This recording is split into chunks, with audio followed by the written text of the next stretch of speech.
Today on the Founder to Fortune podcast, we go inside one of the boldest bets in AI, building small models that outperform the giants. Smallest.ai founder and CEO Sudarshan Kamath joins me to unpack real time speech intelligence, multilingual voice agents, and why the future belongs to specialized agents, not just trillion parameter hype.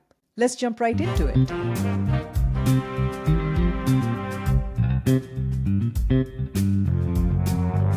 Sudarshan, so lovely to have you today. How are you today? I'm good, Vidya. Thank you so much for giving me this opportunity. And yeah, super excited to be speaking to you. Awesome. There is a lot that we need to cover today, starting with tell us a little bit about the origin story of Smallest.ai, what you and your co founders saw, what prompted you down this path. Yeah, well, I think a lot of it was just got to do with our backgrounds. Like we kind of come from a very deep tech background. We used to do research and then put research into production for self-driving vehicles.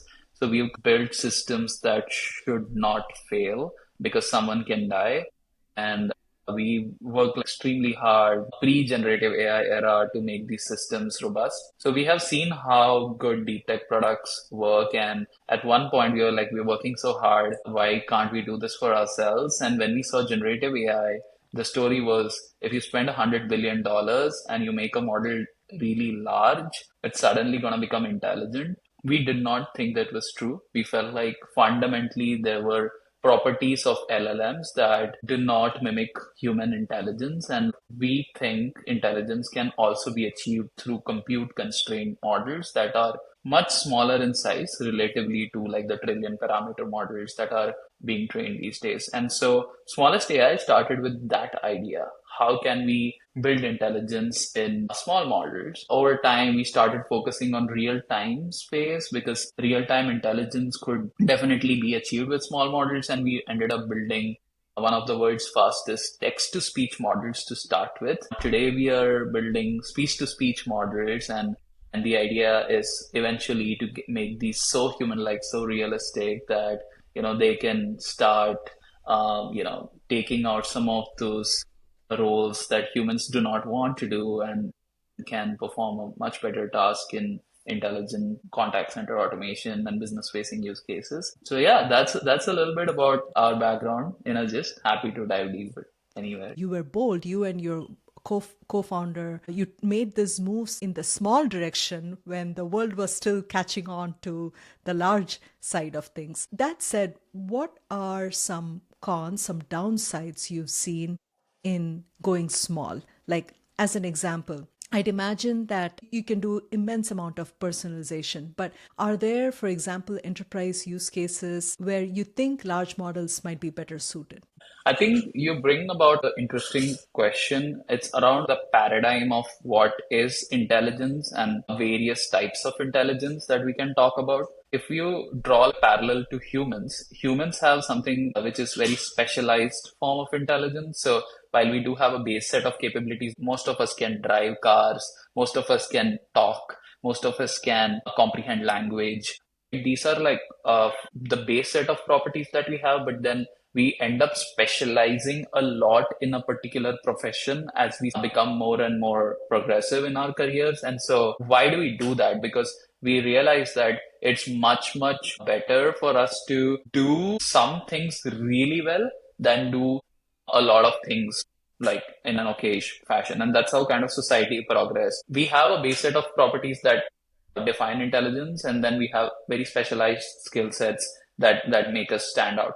Now, if you look at how LLMs have evolved, it is possible that they might evolve in a sense that they're not equivalent to human intelligence. This is a different parallel dimension of intelligence where you have something with an immense amount of knowledge about every single thing. So it could be as, let's say, 20% more knowledgeable than an average human about medicine or math, but then it'll still not be able to completely specialize and take over workflows and end-to-end perform tasks in the economy just because of how broad it is and how expensive it is to run it. So small models, by definition, I think is going to move in that direction where it's closer to human intelligence, where it is more specialized.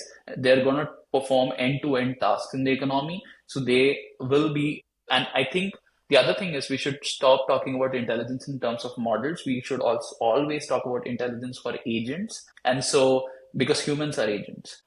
And so these small agents, they will be specializing in things like customer support. Some small agents will be specialized in teaching and perform end-to-end tasks in the economy in a resource constrained manner as well. You can't have infinite resources going into one single intelligence system. So that is how I think artificial intelligence will evolve. What I'm hearing from you is that this small versus large is a false dichotomy. I think you're making the case for both. I also especially appreciate how you're thinking about layers of intelligence and how, especially in an enterprise workflow context, how specialization plays such a huge role in fulfilling any given task, whether it be in supply chain or customer service and customer service within different segments and what.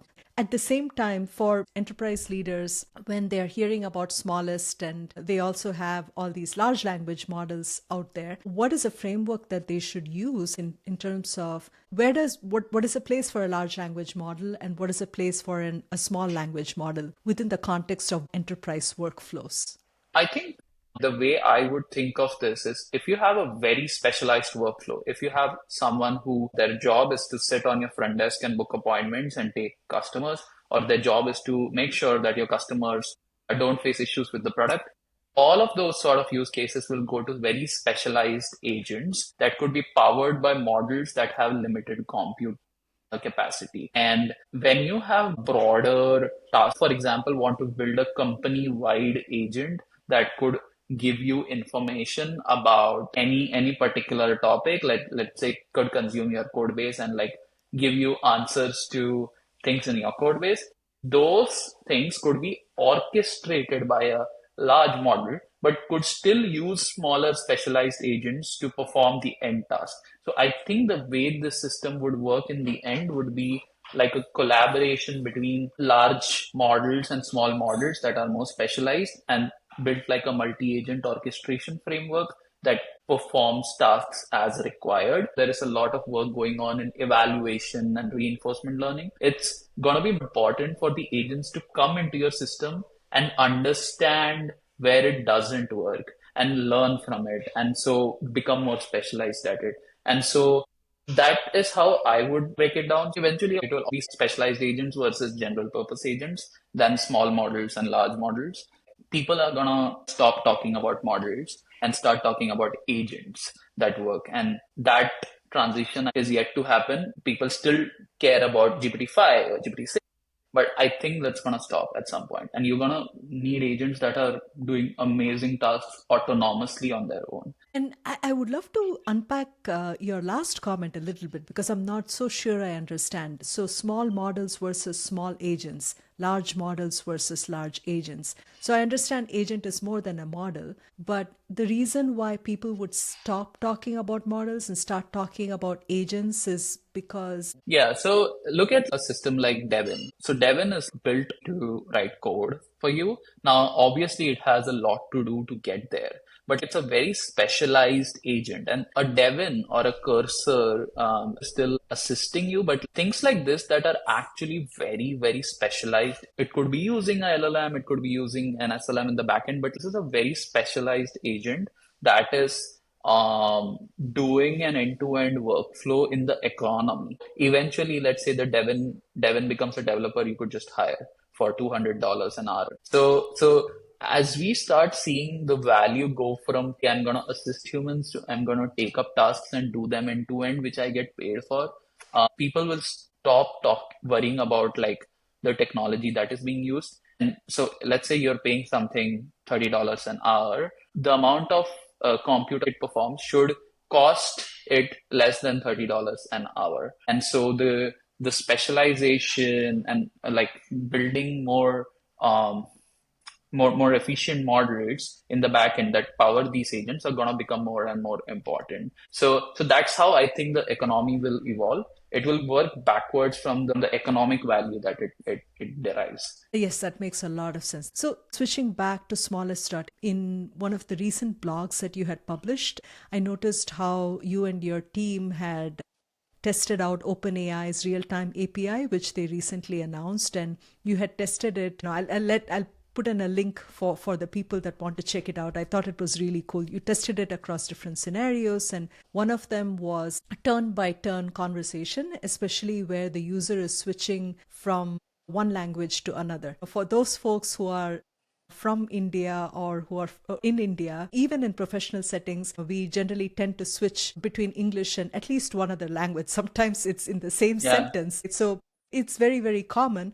But I think what your blog post correctly pointed out is that OpenAI actually does not do a good job when the user is implicitly switching language, when they speak in English and then Yeah. they explicitly say, okay, now I'm going to speak in Hindi. OpenAI understands it and seems to perform well. But when the user, without saying that, starts switching, it doesn't. Now, Yeah. this is super interesting. And, I think this is probably one of the areas Smallest really shines. Can you talk a little bit about this? This is such a big thing for a country that has more than 1 billion in population. Yeah. How do you make that happen? Yeah, for us, the end goal of how this performs when it talks to a real human in real world tasks like customer support or let's say it's collecting credit and we've deployed it on a bank in a multilingual scenario. If you look at how the speech AI space has evolved, we are very new into end-to-end speech-to-speech models that can power voice agents. Typically, how agents had been built was there used to be a speech-to-text model. There used to be a SLM or a LLM layer, and there would be a text to speech model. These three combined, along with something called voice activity detection to understand when should the agent stop listening and start thinking and speaking, would consist of a voice agent. Right? The issue with this is when you convert speech to text, it would actually lead to emotional data loss because text does not Mhm. have emotions, right? So the speech to speech model has that. Speech to speech models contains emotional information. What it loses out though is these speech to text to speech systems have much better capabilities in language switching, have much better capabilities in accuracies, things like word error rate, for multilingual capacity. Also, in just pure intelligence wise, in multilingual scenarios, they do better. So now, when we are deploying this to a Which bank, does better in multilingual? the older system, Okay, interesting. Okay, the yeah. new system which OpenAI has, the real time, and also we are also building a multimodal speech to speech system and so on. So the challenges are how do you keep the same level of accuracy across multiple languages while having the additional benefit of emotional audio generation which speech to speech provides. And so that is not solved yet. And so still for us in production, most use cases still use not the new real-time API, but like older systems that depend on a pipeline, like multiple models stitched together kind of an approach. But it's changing rapidly. So we just did a pilot with a customer last week where we are now doing speech to speech using using the speech to speech model to do like a Hindi English agent. And we also have a pilot going on for a Spanish English agent in Latin America. It's a developing technology. Yeah. When you say Hindi to English agent, is it one language to another, or is it No, Hindi and English?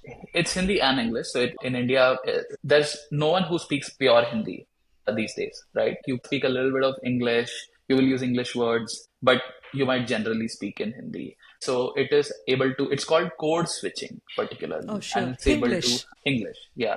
So it's able to handle that really well. Gotcha. And what about the training for your models, Sudarshan? Unlike in the land of text where there is so much out there on the internet to train, how are you going about solving that problem? That's a really good question, and for us, a lot of effort just goes in getting training data sets and testing suits for these models. It is not a solved problem. Our Y Combinator companies recently that have raised a lot of money to solve some of these for frontier labs, large companies like Scale AI, etc. When we have spoken to them before, have not done a lot of work in audio. In academia, there is no standard way to even label a audio data set. For example, if you have a laugh in a audio, how are you going to label it? Like typically, you could say you could put a laugh token. You could just say square brackets and put a laugh. But then is it a giggle? Is it like a loud laugh? Is it a long laugh or a short laugh?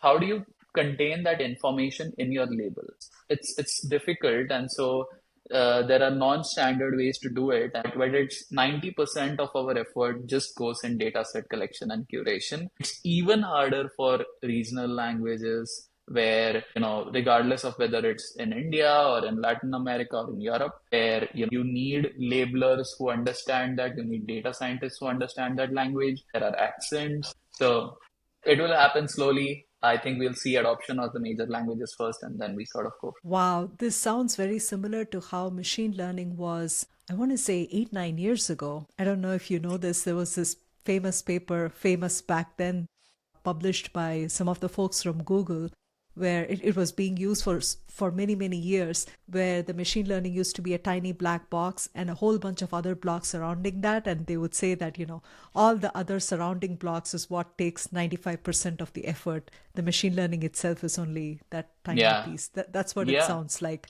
in yeah. voice. Yeah, 100%. And this is so my background in self-driving vehicles taught me this. 90-95% of work is just the data labeling collection. Training is actually very quick. You can make a lot of changes in your model very quickly, but going back to the data, seeing label errors, seeing getting more data where accuracies are low, it's called the active learning loop. And it is very much inspired from Andre Karpathy gives this lecture where Tesla just focused on building this loop. The loop is more important than the actual model or the actual data you create, because the idea is how do you quickly understand where things don't work and then feed that data back into the system or correct that data, do a training again quickly so it could improve. And constant improvement through active learning is a major topic, and billions have been spent on this. Yeah, yeah, we are definitely standing on the shoulders of giants in this space here. Awesome. I think it's a great segue to some of the more enterprise use cases. And for this section, Sudarshan, I'm hoping that those enterprise leaders that are looking at potentially adopting voice can get some takeaways. If we can broaden the context of the conversation here a bit, for an enterprise leader, there is the end-to-end enterprise workflow. And part of this workflow entails a bunch of legacy applications. And many of these applications are not at all AI ready. They most certainly will not have an agent that can interface with your agent. Perhaps they are not going to be able to handle real-time data. Maybe they cannot do streaming, maybe only batch mode. There's all these constraints. So if you're in the shoes of an enterprise leader, thinking about, okay, how can I start with a voice AI implementation? Where do you think they should start? Like, What a lot of enterprises just need is, can I even trust this vendor? And so what they need is a quick win. So for quick wins, I have seen use cases, especially we work with the financial industry quite a lot. Use cases like collections where data can be shared out of enterprise ecosystem under an NDA, and then you can actually run outbound calls to the people who owe you the mortgage money, and then send data back in as simple as an Excel sheet where you prove that the agent works, or you get a sense of where the agent is compared to a human being, because you will have same metrics for humans versus agents. So you will have call pick rates, average call duration, disposition rates, and then you could make a decision whether you want to spend time integrating this into your ecosystem. The other thing that happens is companies have taken a strategy of anchoring onto one or two legacy systems and then building the ecosystem around it. So, for example, let's take Zendesk or Genesis, and that we are going to sell to every customer who uses Genesis for this particular use case. And we have figured out the exact workflow of what we need out of Genesis and what we are going to send into Genesis. So those are some of the ways to shortcut integration into enterprises. I do feel there is a massive change required as technology gets better, where we move from more human workflows to more AI workflows. And so all the software, so for example, legacy call center softwares have been built to supervise human beings. route calls to human beings which are limited in capacity. With AI, there is infinite capacity for AI agents. You could have multiple AI agents. You don't need agent assist desktop in AI.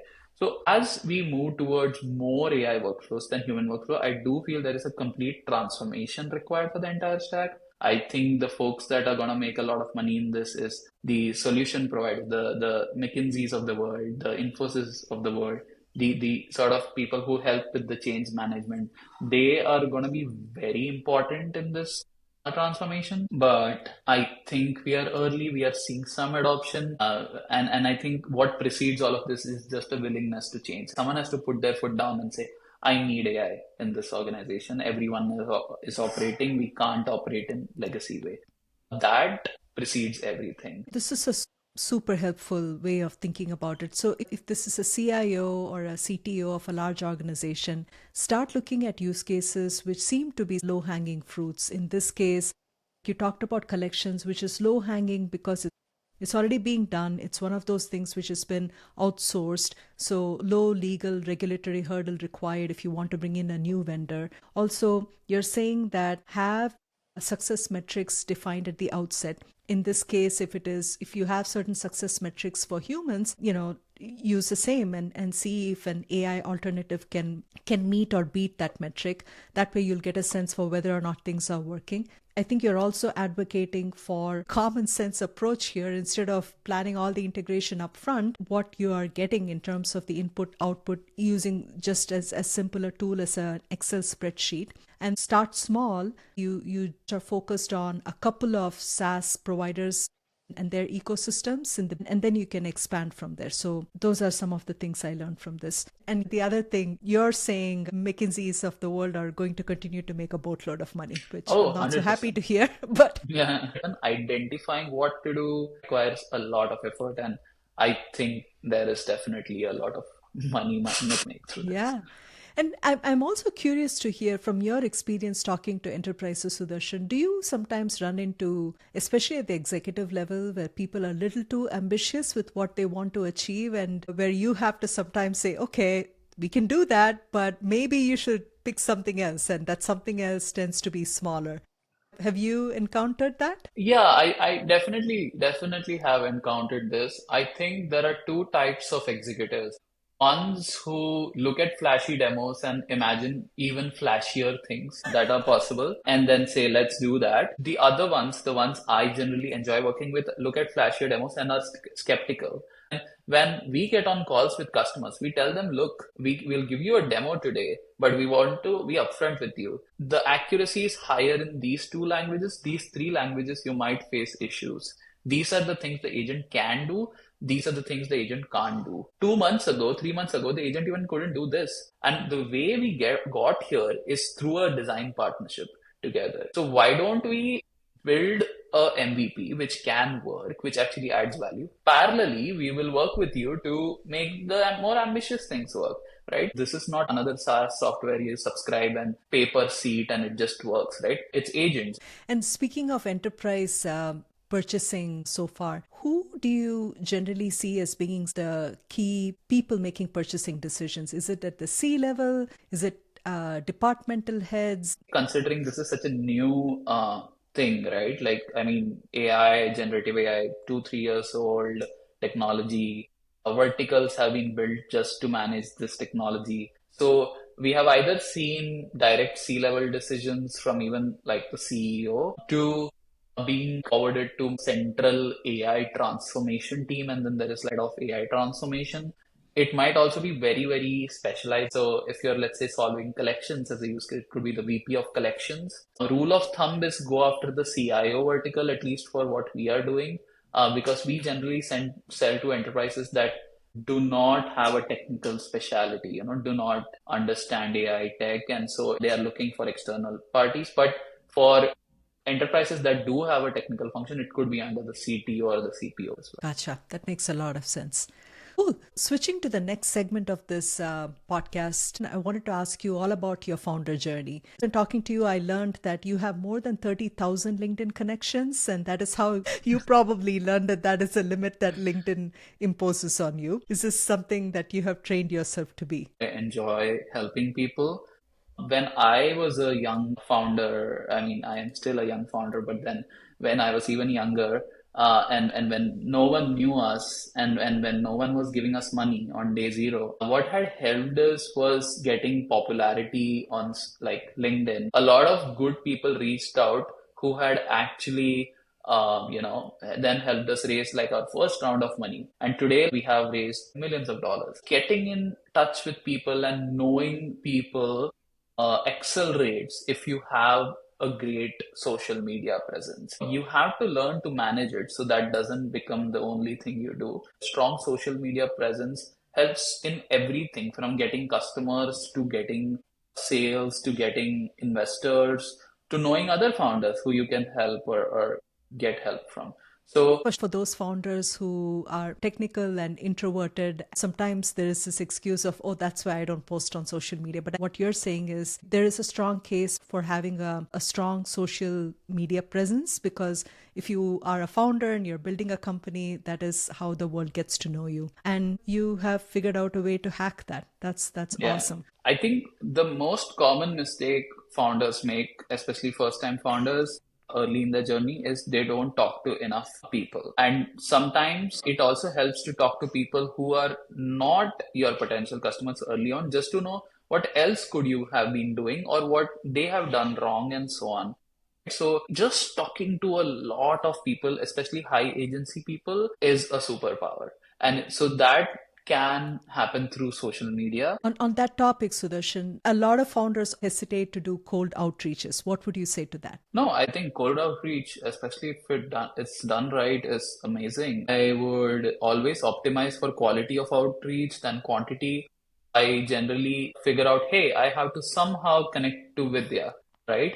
I'm gonna find 10 ways to connect to Vidya and eventually get it, than saying I want to somehow reach to some of these 100,000 people and I'm gonna drop a message and see who bites. Quality is more important, and as a founder, it should be a no-brainer. It should not even be a thought. If you have to reach out to someone, you just find a way to do it. That's where the sales begins. So you should just get that out of the way. Yep, yep, love that. Also, on a similar vein, you built the largest Discord community for voice AI. What role did that play in shaping your product? So initially, when we were figuring out whether we want to do B2C, B2B, whether we want to go in a particular vertical, sell to developers, it's always easy to start B2C and always easy to start developer first, because you could just post on socials, you could go to developer events and so on, and you could get these people to come into Discord. And Discord is a very active messaging app for developers and consumers. And you get a lot of feedback early on your product. Once you do that, some of these users might also be people who work at enterprises or who work at large businesses. And so you get to meet them as well. And then you can kind of pick and choose whether you want to go B2C developer first, you want to go enterprise first. And so for us, we did that and we realized we want to start focusing more on enterprises. So we have a voice code community. It was started with the purpose of us understanding them and them understanding what we are doing. I do think anyone building in B2C, anyone building in developer first space must have one. It helps you get a lot of adopters for your updates that you push on your platform. A lot of founders are notorious for pushing updates, but no user knows about them or how to use them. And so these sort of things get out of the way if you build a community around your product. Awesome. What are some other pieces of advice do you have for first time founders? I would not take advice from people about things they have not done. For example, I would not take pitch deck advice from a person who has never raised venture capital from a tier one VC. I would not, and I would not take engineering advice from a founder who has not written code for the last 5 years. Right? A lot of your job is saying no to the wrong things. So there is a right balance between being open to learning and being stubborn about what you think is right. And sometimes being stubborn about what you think is right is helpful. The other thing I would definitely say is you should have a strong hypothesis on what you are doing and work in a very, very asset-light manner to quickly validate that. So pivoting 2000 times before you raise a large round of financing is completely fine. it is better to spend time getting that right idea in the right market, focus on saying no to the wrong things because there's so many distractions, and benchmark yourself against the top minds in the world, because at the end people are looking to buy from amazing product companies, invest in amazing founders. And so you need to get there. If you're not there, you need to start believing that you're there. Sometimes a lot of founders who are really exceptional, they have imposter syndrome. You just need to be really passionate about the problem you're solving and know most about it in the world compared to everyone else, and then execute on that. Beautifully said. What has been a good source of learning? I am a very people first learning person. I love talking to people and getting very pointed insights from people. And my personal goal is to live up to 200 years, and I eventually want to figure out longevity and things like that. So I have a very personal agenda to learn more about biology, how AI can be applied in biology. And I'm so looking forward to our conversation, whether it's 5 years from now or 50 years from now. So thank you so much. It was great talking to you, Vidya, and thank you so much for Likewise, having me. Sudarshan. Thank you.